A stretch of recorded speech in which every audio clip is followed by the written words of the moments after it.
It's Kristen Welcome coming to you from Outlaw Review. Today I'm speaking with Cagney Frizzell, relative of both Alan and Lefty Frizzell. And let me tell you, ladies, he is smoking, and his music is as soulful and hot as he is, so enjoy. All right, so tell me a little bit about the music that you're making. And I do see that you have music that's going to be coming out for release this fall. Yeah. So, as my family history goes, there's a lot of traditional country influence in everything that I do. With Lefty being my uncle, my dad was the youngest son. With Lefty being my uncle, people always come up to me and they're like, "Man, it's so great that you're related to Lefty, and I'm so honored to meet you and everything like that." And I'm just like, "Wow, I mean, it's an honor and everything like that." But all I can say to people is, it's just big shoes to fill. You know what I mean? It's just more pressure is what it amounts to. And yeah, the last name may get my foot in the door, but once I get in the door, I have to do a heck of a dance, I tell you, because the pressure is there. All right. Um, the music that I do is very traditional country music. When I studied what Lefty did and how he learned how to sing and where his roots were, because I wanted to, sound like Lefty, of course, but I wanted to go even further back and figure out where he learned what he learned. So I went back to Jimmy Rogers, which is, 1928, 1930 stuff, and studied his style of music. So I got a lot of traditional stuff in there. I'm a huge fan of Merle Haggard, of course, um, and then of course I like a lot of rock and stuff too. I'll play like a Leonard Skinner song if I feel like the crowd is feeling it. And I also will do some blues stuff too. I'm a huge blues fan. I just music is can be good in any genre if you just study it and take bits and pieces from each thing that you're listening to. And so my new record that's coming out is going to be very different. I feel like it's unlike anything that people are listening to today. It's a blend between, like a Chris Stapleton, Lefty Frizzell, Merle Haggard type thing. And that's a lot of big names. So hopefully, hopefully it'll, stand its own there. So when do you have a release date for that? We will have a release date, probably in November. We'll be putting out a release date for when we're coming out with stuff. And the thing is we've been writing and working on coming up with the record and the songs and stuff like that, and we just don't want to rush it. I feel like it's going to be magical, and that's exactly what I want it to be, is magical. And if we have to push it off a little bit, that's all right, because we just want it to be magic, and we want it to be golden, and people to really dig it. And so we're not rushing it. I got my dad who's producing it for me. My dad's produced a lot of different records for people, and he's wrote a lot of hit songs. I mean, my dad is 67 now, and he went on the road at 16 playing guitar, and he's never looked back, never had a real job. He's done nothing but music, and I look up to him in every way, and he's just a heck of a singer, heck of a musician. I mean, when we sit down to record in the studio, and I'll hit a lick or something, and he'll be like, "Well, just like this," and he'll sing the lick, and I'm like, "Whoa!" It's like an NFL player talking to a Pee Wee player. You know what I mean? It's so Right? dramatically different. I don't even comprehend half the stuff that he does. So I got him on the production side of things, and he'll probably play a little guitar, maybe some harmonies or something. Maybe have him guest on a verse or two. And then we're just gonna do it big. We're gonna have the biggest musicians in Nashville. Probably the most recorded guitar player in the world, Brent Mason. He's been on every single record in country history, basically. Been on all the Alan Jackson stuff, the Merle Haggard stuff. Probably have him on guitar, and then one of my good buddies, Daniel Donato. He's an up and coming guitar player in town. He is 23 or 24 right now, and I'll be 25 in December, so we're close in age. But they wrote a book on him, calling him the master of the Telecaster. He stood on stages with just about everybody, and he's so advanced. He's a bit of a genius when it comes to guitar playing. I'm going to have him on a song, maybe one or two songs as well, just because he's so unorthodox when he touches the guitar. He thinks definitely outside the box. And I feel like this record is going to be exactly that. It's going to be outside the box. It's going to be very unorthodox as well. Will there be a tour or any videos done in support when the new album comes out? Yeah, absolutely. I plan on having a video production team at the studio too. So while the record is being pressed and finished, we will be releasing records of us in the studio, like hanging out, goofing off a bit, and just giving sneak peeks out there. Keep the fans ready, you know. We're gonna be putting out videos and like little snippets as well, and then touring. Absolutely, we leave for a tour tomorrow. We're gonna do like 3 or 4 states, do a small run, and then come back, and then gear up to head to Key West. We're gonna do that next month. Do a little tour down in Key West, and then up the Atlantic side of Florida as well. Coming back, so we're constantly on the move, and next year's gonna be big. We're gonna put out that record and hopefully ride that record out, and just tour all next year. I'm just ready for that. I can't wait. I love seeing the fans, and I love performing. I mean, that's what we were born to do. And speaking of that, what was it like growing up in an extremely musical family? Did you always want to also perform music? It's funny that that's a question that I've had a few times, and it's an interesting question. It's a bit funny as well. I've always knew that I wanted to do something musical, play guitar, sing, perform, something like that. I've always knew I was a little bit different. You know, growing up, the kids played football or they played basketball and stuff. And yeah, I played sports and it never really was that good. And I always was playing guitar as well on the side. I started playing guitar in the second grade. And I always knew I was going to do something. So when I was in school and the teachers, I didn't do that great in school. I wasn't an A student and I wasn't an F student. I was definitely like a C C student. But that was because I always knew I was wasting my time, and I was meant to do something else. And I was always sitting in class, you know, staring out the window thinking about something else because my mind wasn't there. It was elsewhere. And what's funny is I could come home. I always tell my friends and family, like, this is the truth. Growing up, if I always, wanted to do this or do that or do something else, I would come home and I could come home and say, "Hey, Mom, Dad, I want to grow up. I want to be a doctor or I want to be a lawyer." They would say, "Oh, that's cool. Well, good luck." Or I could come home and say, "Hey, listen to this lick I learned on the guitar. Or listen to this song." And, "Oh, wow, that's so cool." They'd be so much more into it than being a doctor or a lawyer or anything like that. And nothing's wrong with, a 9-to-5 job. That's great. And like doctors, save lives, all that. And that's great. But my family's been music from day one, from the early 50s. And that's all my dad's ever done. And that's all my mom's been a part of as well, is music. And my mom writes as well. She's had a few #1 songs. And that's just it's what they're so obsessed with. I mean, even if I'm off tour and I want to come home and relax or watch movies or do some hobbies, ride some motorcycles or whatever it may be, they're just like, why is there not a guitar in your hand? You know what I mean? They're always work oriented, and they're driving me to work harder and push harder because, there's a lot of rats in this race, I tell you, especially here in Nashville. Everywhere you turn, somebody plays music. And when I go out to a bar or something like that, hanging out, somebody come up and, "Do you play music?" I mean, obviously, my hair's long. I got a bunch of jewelry on, cowboy boots.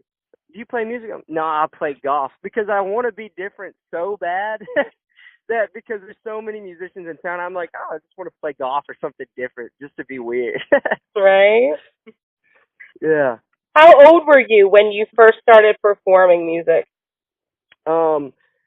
Performing, let's see, at age 12 years old, my dad decided he wanted to go back on the road, and he wanted to have a band with him. And when he was looking around, and all the band was me and my sister. So I'm 12, and then she was 18 years old probably, and so she started playing bass, and I started playing mandolin, and then I had already been playing guitar. So mandolin, guitar, and I fiddled around with a few more instruments.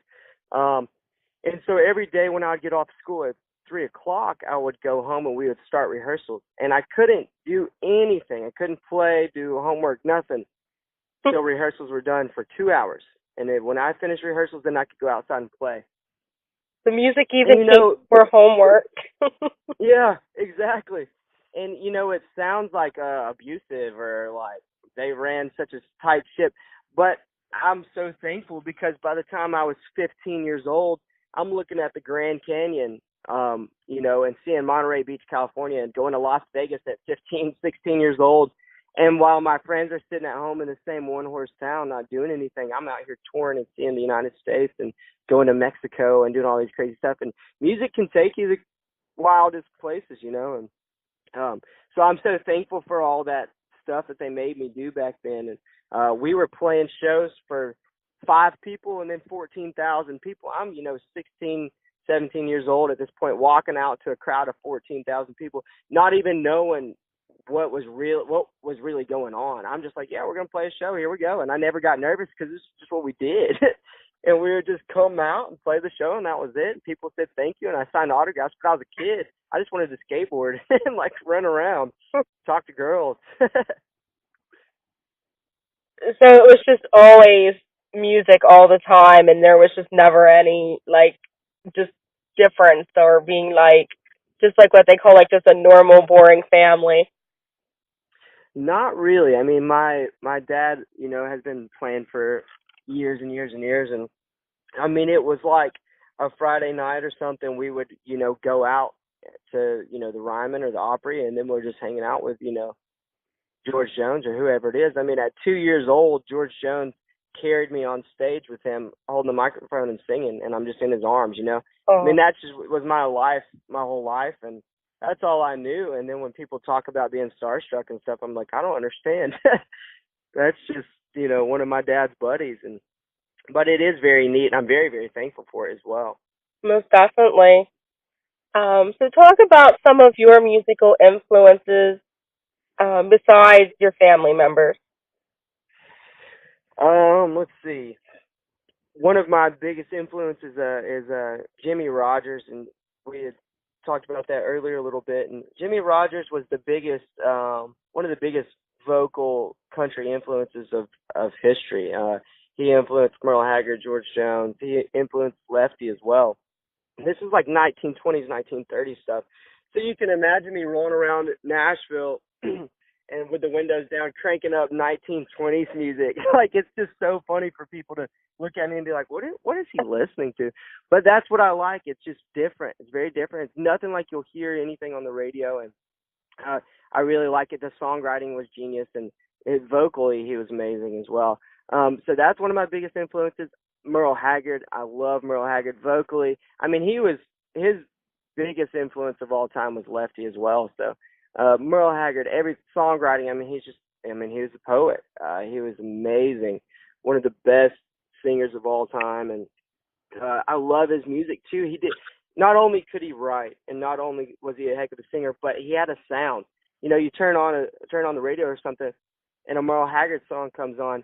It's Merle before he comes on and sings, just because he had that guitar, he had a certain sound. And that's exactly what we're going for on the record, is when you turn this thing on, you'll know it's Cagney Frizzell, regardless if I come in on singing or not. We're just developing a certain sound, and I think that's genius. He was a genius, absolutely. Of course, love George Jones. Great singer, one of the best singers of all time. There's so many people. I could go down the list forever and ever and ever. I love a little rock and roll. I like some Bob Seger, some Leonard Skinner. I think that stuff's cool as well. Vocally, I don't think you would be able to hear it necessarily in my stuff, but I definitely think it might be an influence a little bit somewhere along the way. Chris Stapleton, I respect everything that he's done.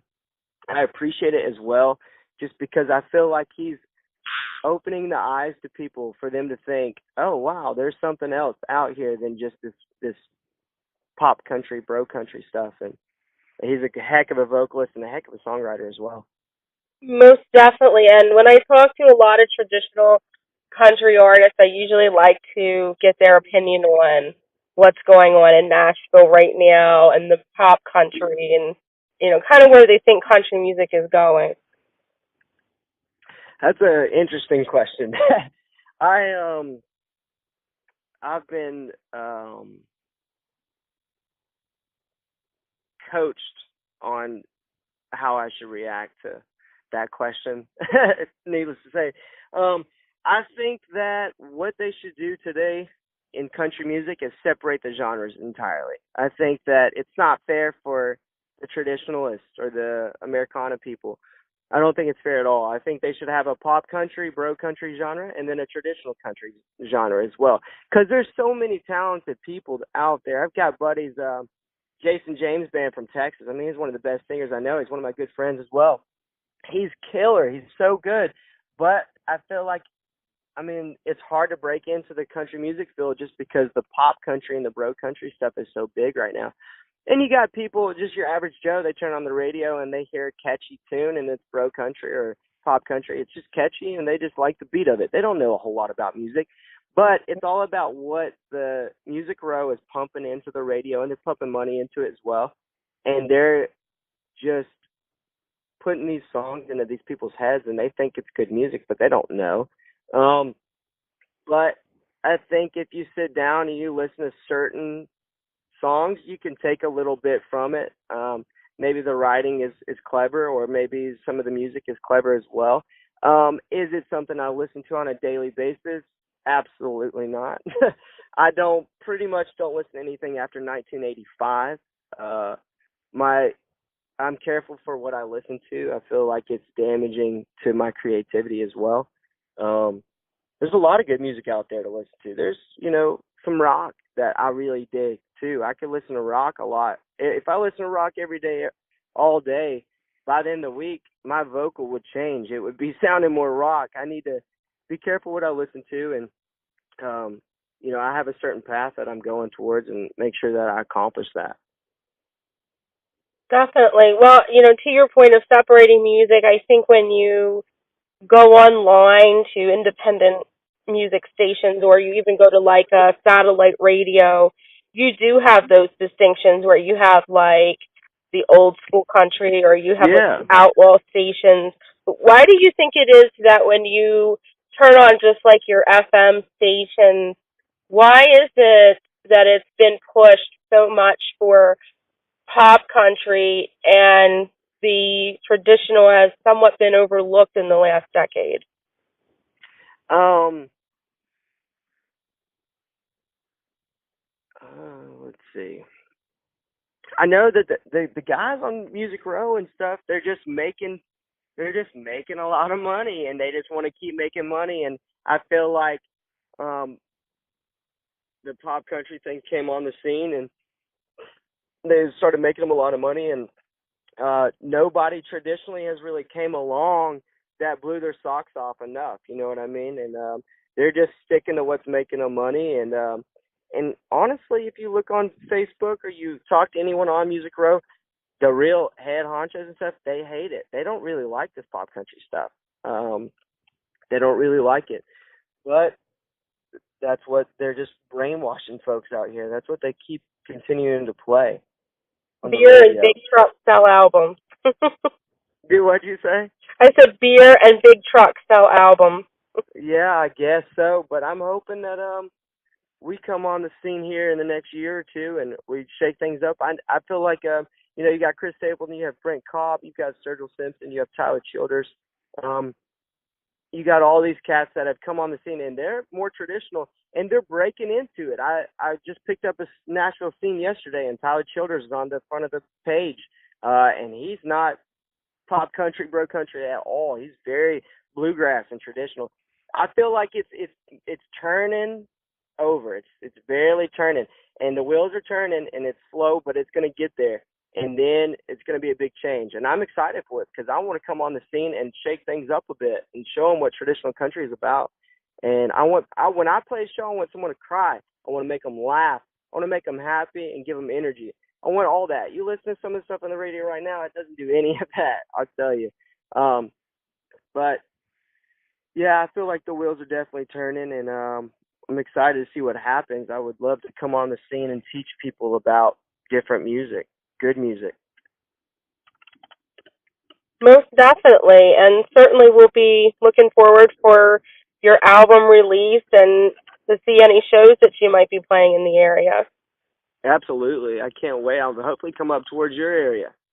Yeah, most definitely. I know there are some venues that I know recently. Wade Jennings was just here in Rising Sun, so Yeah, there are some definitely interested venues in traditional country music.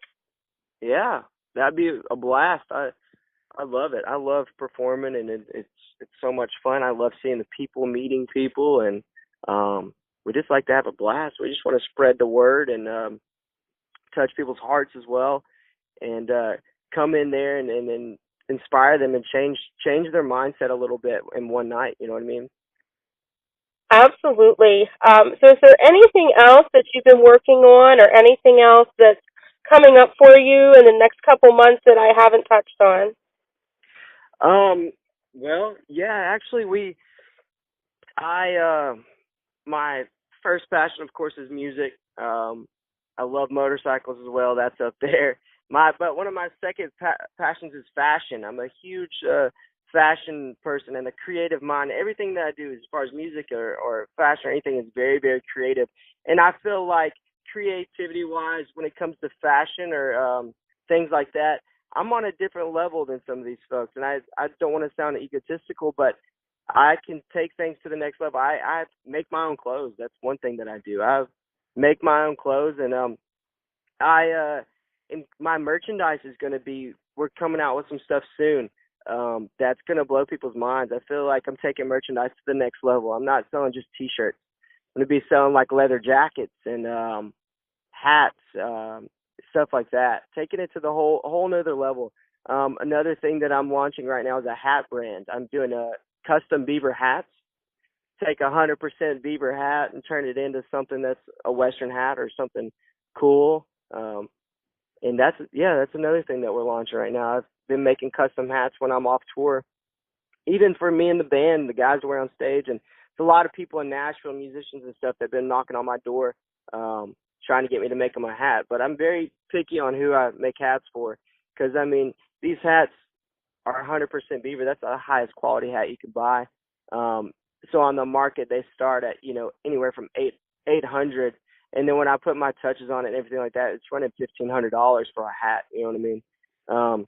So when we show up to your place to play a show, it's us coming, because we look a little wild, I'll tell you. So for fashion, what are some of the styles that influence you when you're creating your own line? Oh my gosh, that's crazy. Such a crazy, such a crazy question. I mean, you take Steven Tyler and Keith Richards. Take those guys, Mick Jagger, old rock and roll guys, and then put some cowboy touches on it, some old Western stuff. I mean, like old time Western, cowboy touches on there. That's kind of the style that we got going on. Cowboy boots, tight pants, and a big cowboy hat. I don't know. Sometimes I forget to button my shirt, they say. I don't know. We show up, we like to have fun, and I love fashion. All kinds of different influences there. Well, I think some of those styles are definitely making a resurgence. I think kind of that mix between the country and the rock and roll side. I tend to see that more and more with performers and out in clubs. Yeah, and that's another thing, going back onto bro country and pop country and stuff like that. Not bashing these folks, but some of them looks like they're just running errands, because I'm running errands right now and I'm just wearing a baseball cap, and jeans and a t-shirt. But they take the stage to many of folks, and they're just wearing a black ball cap. I'm like, what? I was watching the CMAs or the Grammys or something recently. This guy comes out in a tuxedo and he's wearing a ball cap. I'm confused. I don't even mow the grass. I'll mow the grass looking more fashionable than that. Right?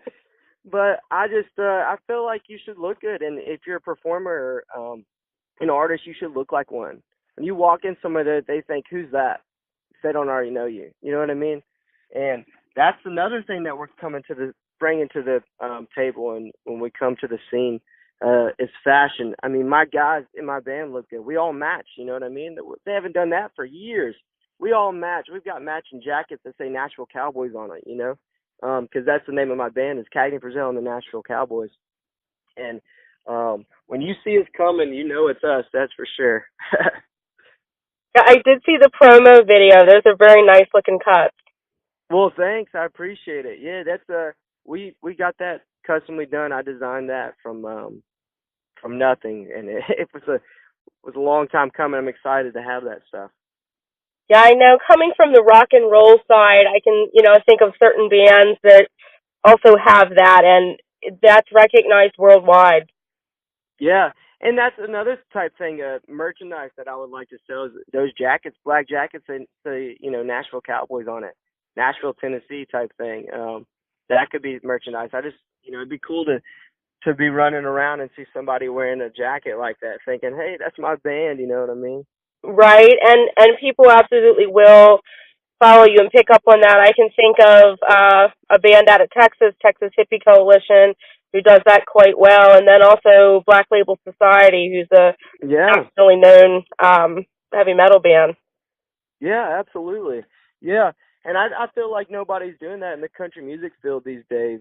So it'll be cool to when we come on the scene as you know a really big act, having fashion, having matching jackets or all this type of stuff, and just seeing what people think about it. I think it's something different that people haven't seen in a long time. I mean, it's when I come in to do a show or anything like that, I think about things differently. Like, not only do I want to perform well, sing well, and everything like that, but I think about like the aesthetics of everything as well. So, like, what are we going to look like on stage? I want a cowhide rug laid down. You know what I mean? Right. I want amps to be tweed. I want them. I want your drum set to be this color. I want everything. I want it to look. I want to look as good as we're going to sound, or vice versa. You know what I mean? Sound as good as we're going to look. But we played a show recently and we were running late, and the guys in the band was like, "Oh, we don't need to put the rug down." I said, "No, if we're going to do something, let's do it 100%. Put the rug down. It looks cool. People are going to dig that." The other bands that played earlier today, they didn't put a rug down. That type of stuff is cool. People really vibe off that. Right, it definitely brings it a whole package. Mhm. And Absolutely. do you think your attention to detail that way comes from like your dad and the way that you grew up? A little bit, yes. My dad is very fashion oriented as well. He got me into jewelry and stuff like that, cowboy boots. He's very fashion oriented. But I've been in the fashion field for a long time now. While in between musical gigs, I was working in as a stylist at Nordstrom here in Nashville and stuff like that. So I've been around high end designers, and I pay attention to little details. And it's unfortunate because when I go to pick out something, I always pick out the most expensive thing. But it's just it's been I've been getting the GQ magazine since I was like 12 years old every month. So I've been studying fashion and everything like that. When you walk into a room, what makes it inviting to you? You know what I mean? Like, when you walk into one restaurant, why is it more inviting? Why is it more easy on your eyes? Or why does it make you feel better and make you want to spend more money than you normally would? You know what I mean? What makes you do that? What does that to your mind? And that's what I want to bring to our show. Definitely. I don't think you see that, like you said, with a lot of country acts today. It's just Exactly. about hats and jeans and, but yeah, I think that definitely will add another dimension to it. Absolutely. Anything else that you might want to share with Outlaw Review or anything else that I haven't talked to you about today? I can't think of anything else. I feel like we covered it pretty good. I had a Definitely. great time talking to you. Yes, you as well, and certainly I'll be looking for any tour dates that you might have around Maryland or Pennsylvania. Yeah, absolutely. We hope to get up your way very soon, for sure. I appreciate you taking the time to talk to us, and I can't wait to see it on the website. I've been already looking at the website. It looks great. Thank you very much. Can't wait to see it, and thank you for everything. Yes, thank you, and can't wait to preview the new album when it comes out. All right, I can't wait. I'll talk.